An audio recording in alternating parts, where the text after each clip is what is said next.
Olha só, ainda enrascados, os processos de Jair Bolsonaro podem andar ainda esse ano, tá?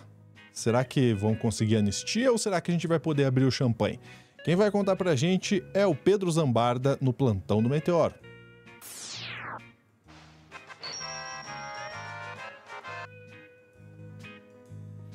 Eu coloquei duas trilhas juntas, você viu só? Essa trilha é porque é uma trilha mais tranquila, uma trilha alegre, porque essa é pra ser uma notícia boa. Eu vou trazer o Pedro Zambarda aqui na tela, ó. O Pedro tá até dançandinho ali, ó.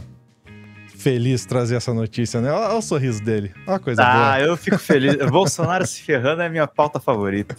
Eu tenho pós-doc nisso aqui. Então conta pra gente, o que a gente ter de novidade nesses casos aí, Pedro? Vamos lá, gente. No coluna do Guilherme Amado no Metrópolis diz o seguinte, que o Gonê, aquele que estava parado, aquele que corria o risco de ser o Augusto Aras, se moveu. A PGR pode denunciar Bolsonaro nos 3 inquéritos ainda neste ano. A PGR prepara a denúncia contra Bolsonaro por falsificação de carteira de vacina, apropriação de joias sauditas e tentativa de golpe de Estado. Lembrando que o Gonê recentemente também se manifestou conectando o 8 de janeiro com esses outros crimes. O que diz o Guilherme Amado aqui? Uma possibilidade aventada pela Procuradoria acerca dos inquéritos de Jair Bolsonaro é alvo que o ex-presidente seja denunciado ainda neste ano, não só nas investigações de falsificação de carteira de vacina e da apropriação das joias sauditas, mas também na apuração da tentativa de golpe de Estado, o 8 de janeiro de 2023. A PGR ainda não recebeu relatório final dessa terceira investigação, o que deve ocorrer em meados de novembro, quando, como a coluna do Guilherme Amado mostrou, será pedido o indiciamento de Bolsonaro, ó os milico dançando também, e dos seus ex-ministros, Augusto Heleno, Walter Braga Neto, Paulo Sérgio Nogueira, Anderson Torres, que é o cara, o idiota da minuta golpista, e o ex-comandante da Marinha, Almir Garnier Santos. Como o PGR acompanha esse inquérito desde o início e sabe de todo o seu conteúdo, é possível que haja tempo hábil, ainda em 2024, para oferecer uma denúncia também no âmbito dessa investigação. Não é um inquérito novo para a PGR, tudo que está ali é de conhecimento da equipe de Paulo Gonê, afirmou uma fonte com acesso à investigação. Além dessa notícia do Amado, o que nós temos? Lá na Carta Capital, Moraes dá um prazo para a Polícia Federal terminar a investigação sobre a tentativa de golpe. É o que nas palavras do Cacai estava faltando. Essa investigação tem que ter um fim, gente. A gente não pode ficar investigando a vida inteira dos caras. O ministro Alexandre de Moraes, do Supremo Tribunal Federal, deu um prazo para a Polícia Federal terminar a investigação sobre a tentativa de golpe de Estado no país. Segundo informações do UOL, divulgadas nesta segunda, dia 21, Moraes deu 60 dias para os investigadores finalizarem as diligências, que são as apurações, do caso que envolve o ex-presidente e militares. Diz o Moraes nessa decisão: encaminhem-se os autos à Polícia Federal para a conclusão das investigações e apresentação do relatório conclusivo a esta Suprema Corte num prazo de 60 dias. Após isso acontecer, encaminhem-se os autos à Procuradoria-Geral da República para manifestação no prazo de 15 dias, diz um trecho da decisão, que é do último dia 27 de setembro. Eles estão correndo, gente, porque daqui a pouco termina o ano, o judiciário entra em recesso, e aí a gente não vai ter nada nesse ano. Então tem que ter alguma coisa nesse ano, porque é o seguinte, Lúcio, se o Bolsonaro não for preso esse ano, se não transitar em julgado nesse ano, pode ser que alguma coisa aconteça no ano que vem, tá? Um ano antes da eleição presidencial. Até lá, ele vai seguir inelegível, dizem diversos juristas, e diz também o Reinaldo Azevedo, que é um colunista muito bem informado a respeito do Supremo. Agora, Pedro, 60 dias, fazendo as contas de cabeça aqui, ó, dá um presente de Natal ainda, hein? Dá um champanhe aí pra gente estourar no Réveillon, hein? Acho que dá. Acho que dá. O UOL também diz o seguinte, né, que o prazo do fim do inquérito de Bolsonaro gera expectativas sobre mais casos. Uma reportagem do Matheus Coutinho lá no UOL. O ministro Alexandre de Moraes deu 60 dias para a Polícia Federal concluir a investigação sobre a tentativa de golpe de Estado envolvendo o ex-presidente Jair Bolsonaro e os militares.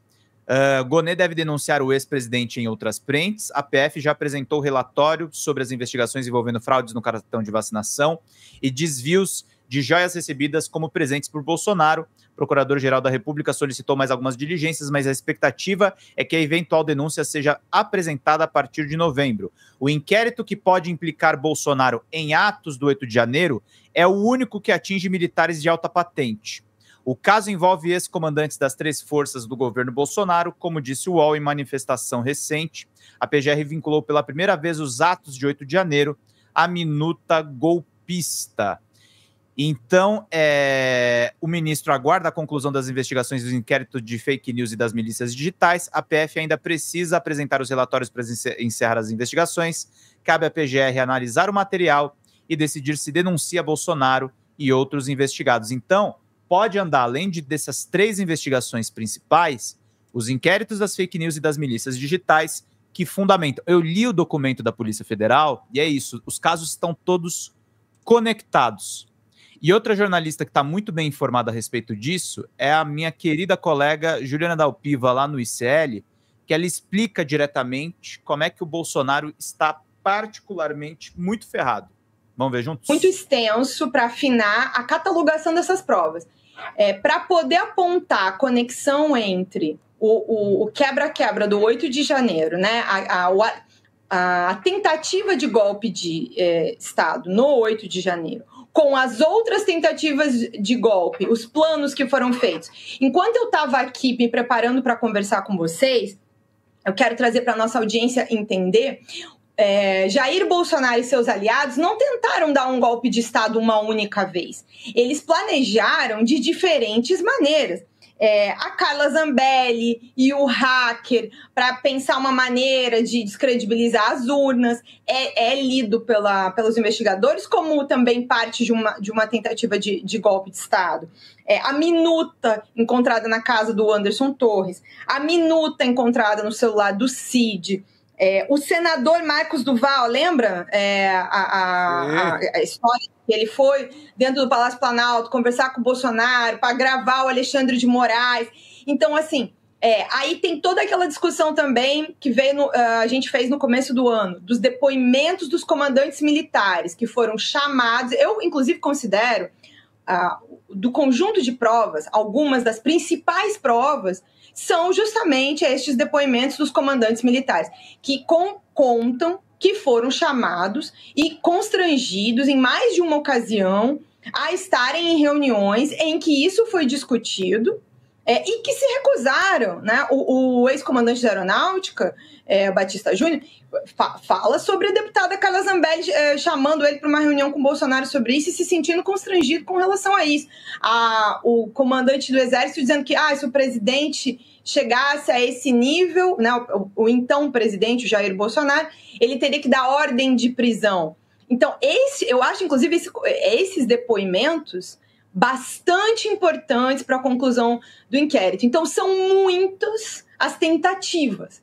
Agora, o que vai ser apontado? Primeiro pela Polícia Federal, que é quem tem estes dados hoje, como uma conexão entre os dados colhidos na investigação de antes de dezembro com o que aconteceu no 8 de janeiro. Esse é o trabalho que está sendo feito nestes dias, aí, setembro, outubro. E também um outro dado super importante, que é a conexão da espionagem ilegal feita dentro da ABIN, e que também, pelo que a Polícia Federal vem avaliando ao coletar essas provas, como isso está conectado às tentativas de golpe Pausa um minutinho, Lúcio. Então, eu acho que...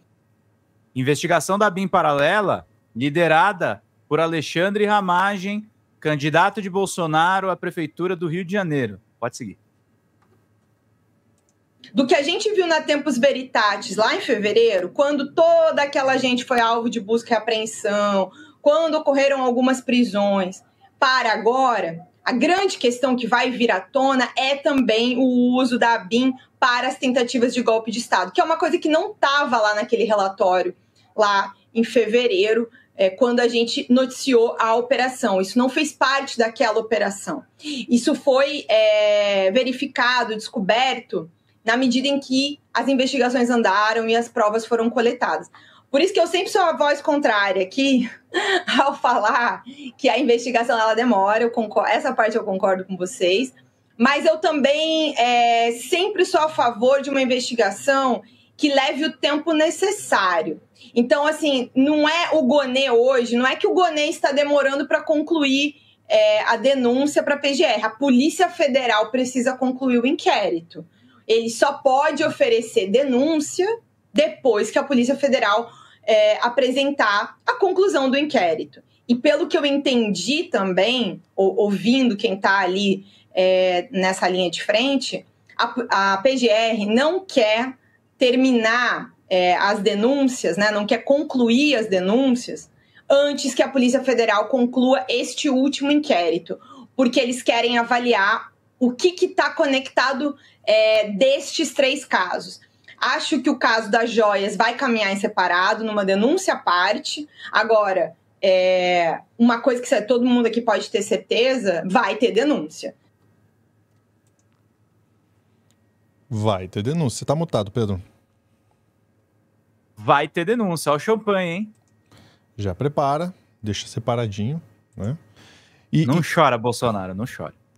E já vai ser um passo importante, né? Claro, todo mundo quer ver o resultado final disso, que é o óbvio, né? Ali a roupinha, né, de prisioneiro. É isso que a gente quer ver. Mas, cara, precisa avançar e agora parece que vai, né? Realmente o judiciário está pressionando, inclusive, para que as coisas acelerem. E precisa acelerar, tá certo? E eu posso falar uma coisa? O que eu mais quero não é... O Bolsonaro eu acho que vai rodar. O que eu quero muito, Lúcio, é que a gente dê um recado nesses militares que estavam servindo a esses propósitos golpistas. Isso é difícil. Exatamente. A gente viu, por exemplo, os Estados Unidos não lidando com a questão do Capitólio como deveria, né? Aqui a gente não pode deixar passar, porque a nossa justiça tem que se posicionar muito sobre esse caso e até o final. Até o final. Não importa qual seja o custo político, não importa qual seja o custo de imagem do judiciário, porque a extrema-direita vai tentar vender uma questão vitimizada, não importa. A justiça tem que ser feita. Concordo com a Juliana em relação à necessidade de um inquérito muito bem robusto. Porque senão, se você dá qualquer brecha, meu amigo, depois é mais complicado. Mas eu entendo também que a demora tá um pouco too much, assim, né? Um pouco demais. Acho que já deu, né? Para levantar. Eu sei que a questão é muito mais complexa do que a gente imagina, né? Mas tá na hora de avançar. Tá na hora de chegar em frente, porque o que o Pedro falou é verdade. Ano que vem é um ano antes da eleição. E as coisas já começam a se movimentar em torno da eleição de 2026. E isso pode atrapalhar e muito. Porque a gente sabe, né, Pedro, que por mais que a gente fale assim, não, porque a justiça é independente, nananana, o cenário político ele influencia muito. Principalmente como influenciou esse ano. Exato. Principalmente quando a gente fala em lideranças que conseguem movimentar muita gente, né? Então, tem que aproveitar o cenário político que ainda é favorável, né? Para seguir em frente com isso aí. Mas o champanhe já tá no freezer já. Tá na hora do Jair. Não é Jair ir embora não, gente. Meu amigo, a gente tá aqui na expectativa. O que vocês falaram, o que você e a Ana falaram na sexta-feira, né? Que não seja no final de semana, que seja ali num dia interessante para que a gente possa entrar todo mundo aqui, fazer hoje a festa é sua, né? Todo mundo junto. Segunda, 5 da manhã, o que você acha? Pode ser, não tem problema, a gente acorda. Tá valendo. Tá valendo. Valeu, Pedro. Obrigado pela boa notícia. É nóis. Antes de ir embora, vale a pena para você ficar aqui com a gente até agora, para ver também o nosso canal novo do Meteoro, que é a TV Cringe. youtube.com/tvcringebrasil. É um canal que mistura aí vídeo ensaio com react, tudo numa estética bem anos 90. E a gente fala de cultura, de arte, de filosofia, de história. O último vídeo que a gente falou, a gente está falando toda essa bagunça, né, que se tornou o nosso país. Até apareceu uma propaganda, que não vou deixar propaganda, não. Toda essa bagunça que se tornou o nosso país, mas como que começou isso? Bom, para você ter uma ideia de como começou isso, a gente tem aqui, um vídeo especial sobre o Batman do Leblon. Olha aí, a apresentação da doutora Ana Lesnovski com um roteiro muito divertido, falando sobre um vídeo um pouco estranho, em que tem um Batman no Leblon, o Batman super de direita, e aí ele está sendo questionado por um rapaz aí, que ele se diz de esquerda, mas ele diz que não tem preconceito no Leblon, e aí tem uns gringos filmando, a gente não sabe por quê. De repente aparece uma outra mulher concordando com o rapaz que se diz de esquerda e xingando o rapaz do Batman. Mas, enfim, é uma maluquice, mas ó, a doutora Ana fez um react e depois ela traz para você esclarecendo o que aconteceu por aí, fechou? Então fica a dica aqui para você se inscrever, assistir esse vídeo, mas é claro, só se você quiser. Um grande abraço, até a próxima.